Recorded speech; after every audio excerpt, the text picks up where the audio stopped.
What's up, guys? Welcome back to my channel. This is a 2022 NFL mock draft. Took a long time to record, so I hope you enjoy. If you have any questions, please leave them in the comments down below, and I'll try my best to answer them. So, at number 1 overall, Jaguars are selecting, and the Lions, with a win against the Cardinals this past week, puts them out of position to keep the storyline with Aiden Hutchinson at number 1, keeping him in state. Michigan is obviously, or Detroit is obviously in Michigan. So that would have been great for them. They move up to number 2 now. What a great team. I'm pretty sure everybody neutral is rooting for them right now. It's just between, for the Jaguars here, Thibodeau and Hutchinson. Number 1. Excuse the siren in the background, if you can even hear that. So it's between Aiden Hutchinson and Kayvon Thibodeau. Kayvon Thibodeau's a great player. Injury is a little bit of a concern for him. I guess that doesn't really change with Aiden Hutchinson. Hutchinson has had a great year, and I think he goes number 1 overall. So with Hutchinson at number 1, it's a lot of talk just to take Aiden Hutchinson, by the way. At number 2, they're upset. Obviously, Aiden Hutchinson goes number 1 in this situation. Thibodeau is just the best player available at this point, so they go 1 and 2.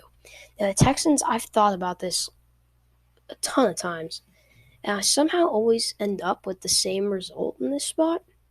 They need edge badly. I mean, they need everything badly. Let's be real here. But edge is pretty crucial, and that's why I was listed number 1. Some of these I agree with the way they're listed. Some of them I really don't. This one I do agree with. However, the 2 top edges just came off the board, so that gives them a little bit of an issue. I think even though the top 2 edges are off the board, that doesn't stop him from going George Karlaftis, and that's who they're going to take it through. Karlaftis has improved his draft stock immensely this year and has had a great year for Purdue. He's been amazing, and he's just the best player available, in my personal opinion, that spot in the position of need. Now, Jets at 4. They're in an interesting spot. They'll have their second pick at 8, which is 4 picks later. Now, what's interesting here is that if they go Stingley here, it's possible Kyle Hamilton could be around there, although I think the Giants will take him at 5 or 6. Panthers will probably take an offensive lineman, offensive tackle, but I'm focusing too much in the future here. We're on the Jets pick, all right, all you Jets fans out there. This is for you. So, Jets need a lot as well. They need edge, but not as badly as you might think. They have John Franklin Myers on the left, and on the other side rushing end, they have Carl Lawson, who was a great pickup in free agency from the Bengals. So underrated. So that leaves, with the 3 first picks going edge, you can't really go Ojabo in the spot. I guess you could. It's a little too early to pick up Ojabo in the spot. While he's a freak athlete, he's probably not your best bet here. So, for that reason, I think at this spot, they have to go Derek Stingley. Just get your franchise cornerback. He'll be there his whole entire career, if you're a Jets fan, hopefully. I guess you would have thought the same thing about Jamal Adams, though. He obviously is not a Jet anymore. He plays for the Seahawks. So now is the Giants at 5 overall. Now they have back-to-back picks, so they have a safety net. I think the number 1 guy they're going to go for here is Ikem Ekwonu. I think personally he's the best tackle in the class. Maybe Evan Neal is a little bit, maybe better technically, but Ekwonu is definitely stronger and definitely a more raw but teachable player, in my personal opinion. So I have him taking him at 5 overall. It might be a little early, although that was his true ranking on the predictive board. But I think he might go a little bit later than that. If he doesn't go here, he will have gone to the Panthers at 7.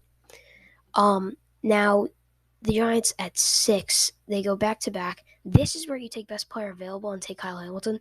The only reason he didn't go earlier is really just because It's a little bit high to take a safety. And even though he might be the future of safeties, he has incredible size, incredible strength. He can play in the box. He can even play slot corner and maybe a nickel formation. He's a ridiculous player.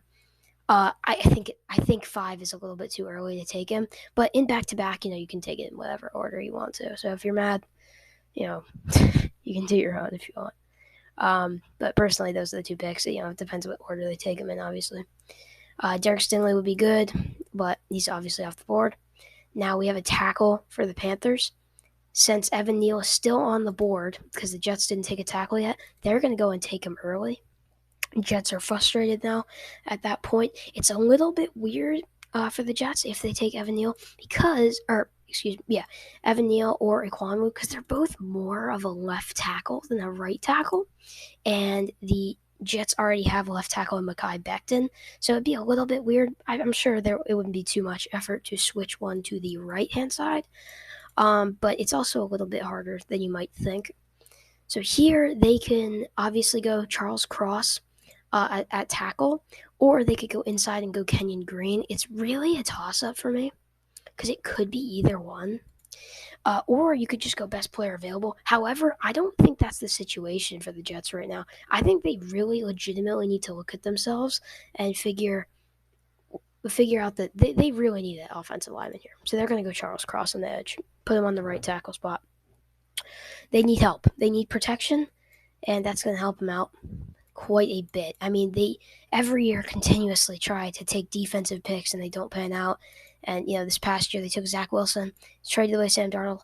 I'm not against that, but at the same time, Sam Darnold was not, really the biggest problem. It was people around him, and I think the Jets hopefully will finally figure that out and get an offensive lineman. They invested heavily in it last year with Elijah Vera Tucker, which I thought was a fantastic pick, by the way. So this will help.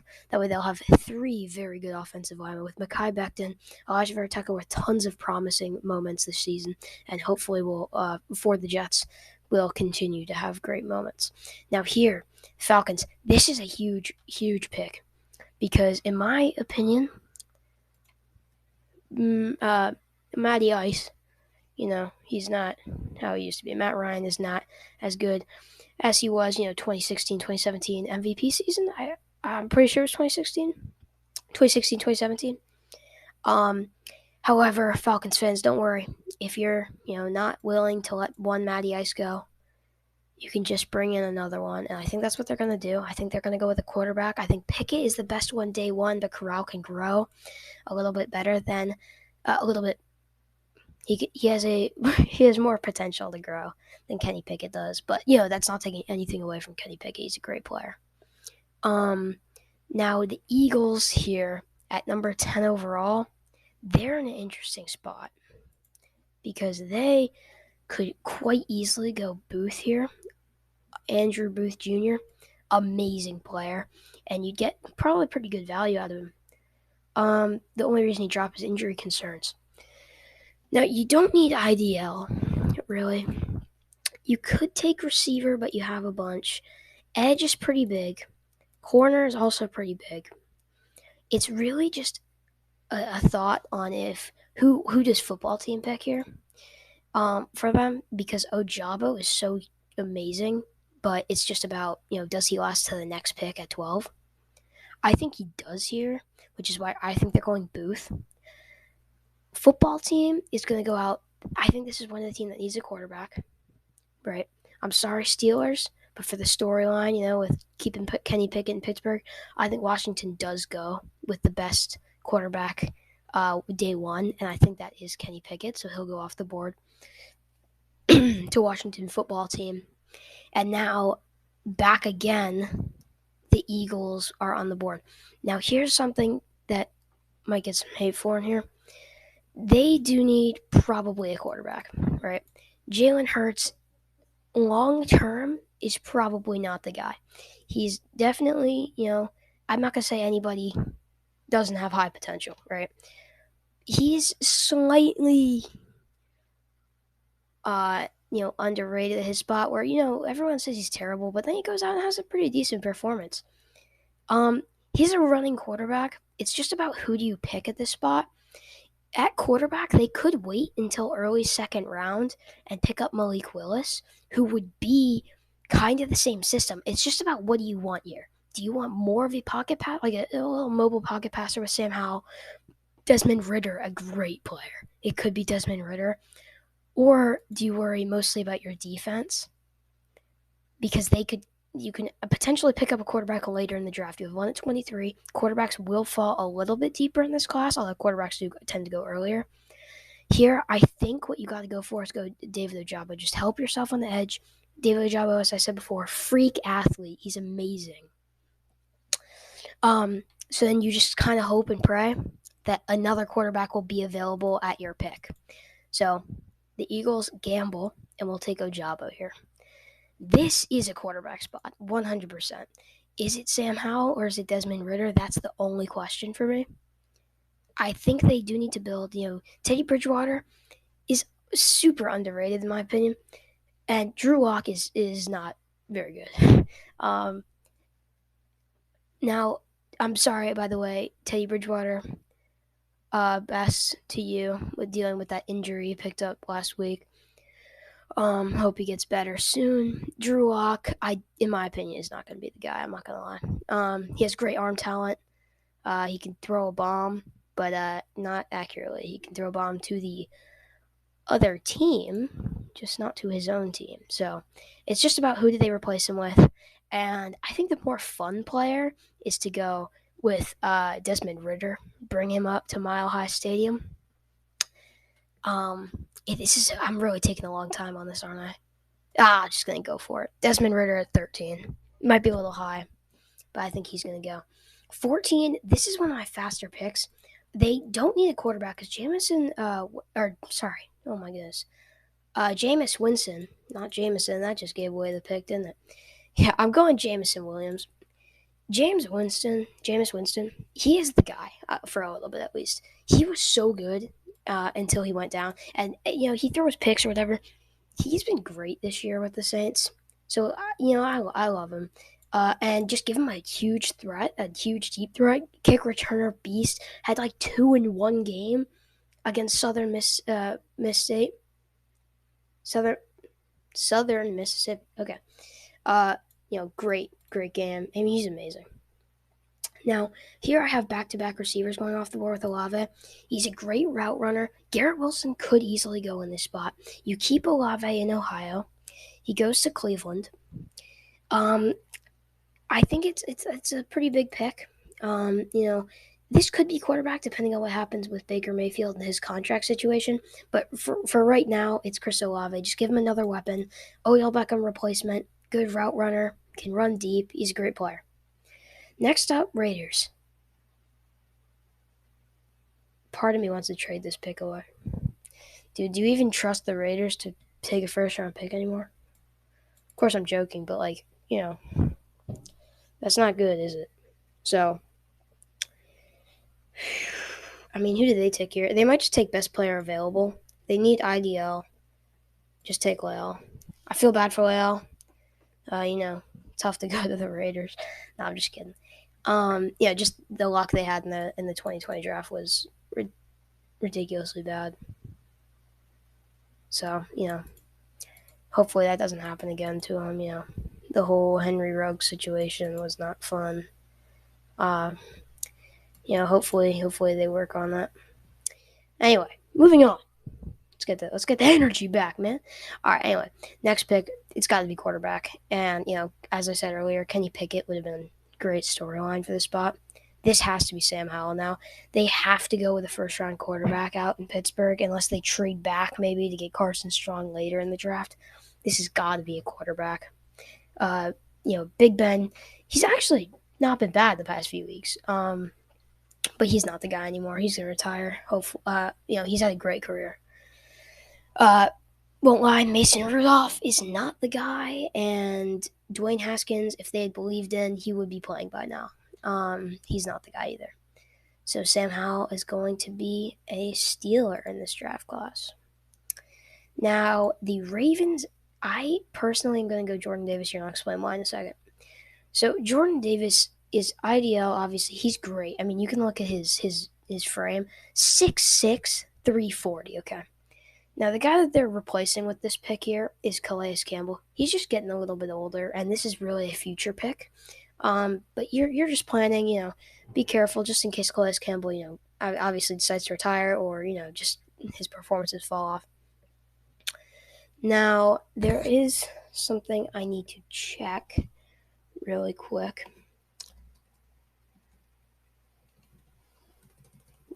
So Vikings are an interesting pick. But,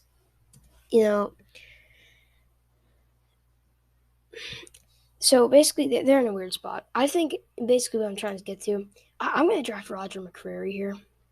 And the reason for that is, they have obviously a great corner right now, or former great corner in Patrick Peterson. The thing is, he's getting older, and Roger Mccrary is the best corner on the board in man coverage right now. So he's going to be the one that comes off, and he's just going to be great, and he's going to hopefully help them with tons of speed, tons of, obviously strength and power, and he's going to be taken by them at 19. I don't know why that took so long to come out of my mouth, by the way. Bills absolutely have to go O-line. Kenyon Green is still on the board, I believe. Absolutely have to. There's no talking about that. We all know why. If you're watching this video, I hope you know why. This has to be O-line. Josh Allen's running around getting intentional groundings like almost every play, I swear. So that has to be an interior offensive line. I'm not a Bills fan, but whenever I watch him, I just feel sorry for the guy. He's always running around. He's like Patrick Mahomes in the Super Bowl last year. All right, so now we have the Dolphins. Dolphins are weird. They don't need edge, really. It's kind of a lie. They have Jalen Phillips. But I think receiver, it could be valued a little bit. That's number one. I think they're going to go receiver, and I think it's Garrett Wilson. Devontae Parker might not be there for too much longer. So Garrett Wilson's just a good pickup. He's a great player. He's safe hands. He's amazing. I mean, he's 6 foot 190, 192 basically. Obviously I was just checking that there to double check. He's just a sure-handed guy that has great route running, and I think he'll help him. And as you might know from, this little tab up here, I keep tabs on my team. I'm a Patriots fan. It's not fun seeing Jalen Waddle go around. I'm probably going to get hate for being a Patriots fan, to be honest. Maybe I shouldn't have shown that. But, I have great faith in my team. Anyway, do not want to see this guy in my division. Don't want to see this guy in my division. Don't want to see either of these guys in my division. But it is what it is. I'm going to draft fairly for all the teams, not just leaving somebody for the Patriots. Okay, now this is weird for the Chargers. They cannot stop the run. They're in position to trade Trayvon Walker.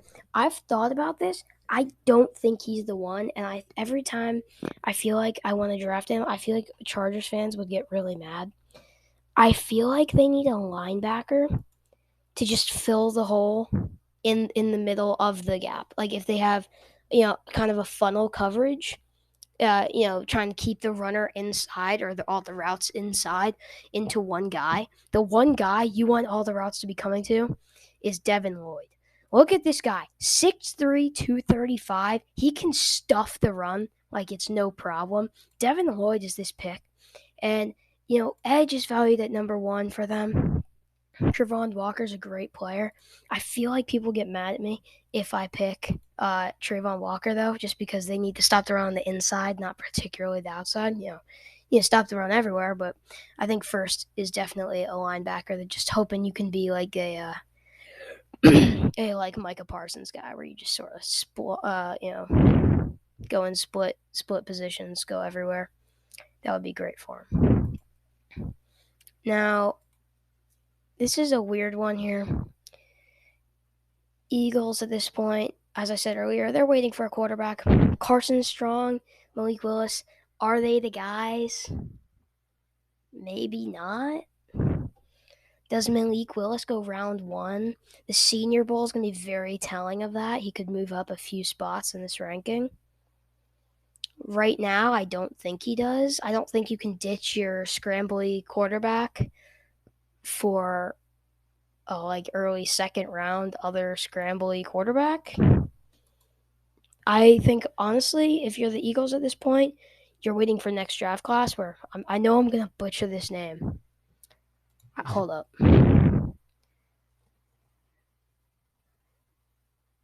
I don't even know what to type in. I think his name is DJ Ungo or something. He's a great prospect for the next draft, and same with Bryce Young. So I think you might wait until the next draft. I don't even know what to type in,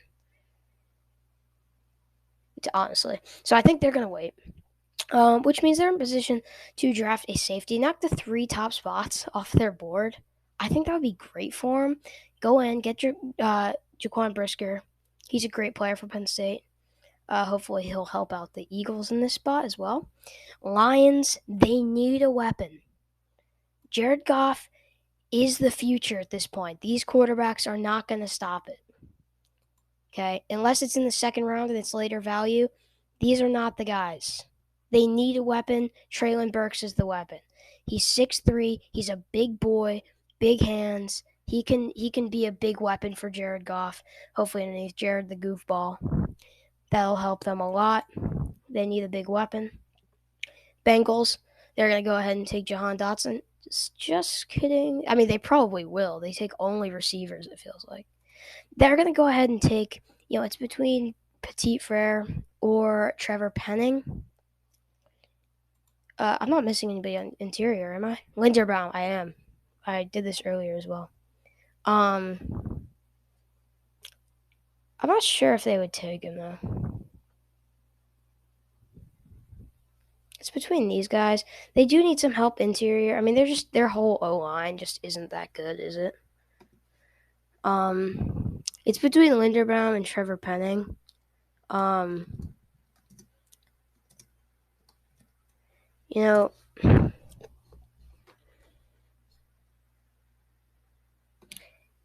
trying to figure out exactly who they,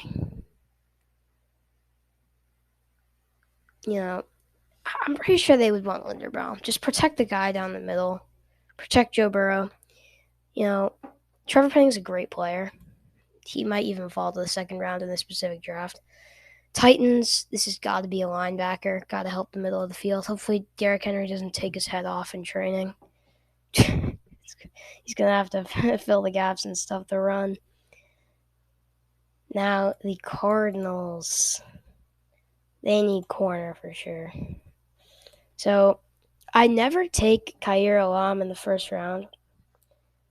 Sauce Gardner, Ahmad Gardner, a.k.a. Sauce Gardner, he's a great player. He's so physical. He's great in man coverage. He's a big dude, relatively, right? Yeah, 6'2". It's a big guy. He is a big weapon. On the defensive side of the ball, he will take your head off if he has the opportunity to. He is a fantastic player. Cincinnati is obviously undefeated. I mean, maybe not when this video comes out, but they're playing incredibly well. And he's a big part of that. So they're going to take corner Ahmad Gardner. Buccaneers, this is another interesting pick. They don't particularly... They might actually take a tackle because they do kind of need a left tackle. Who do they have right now?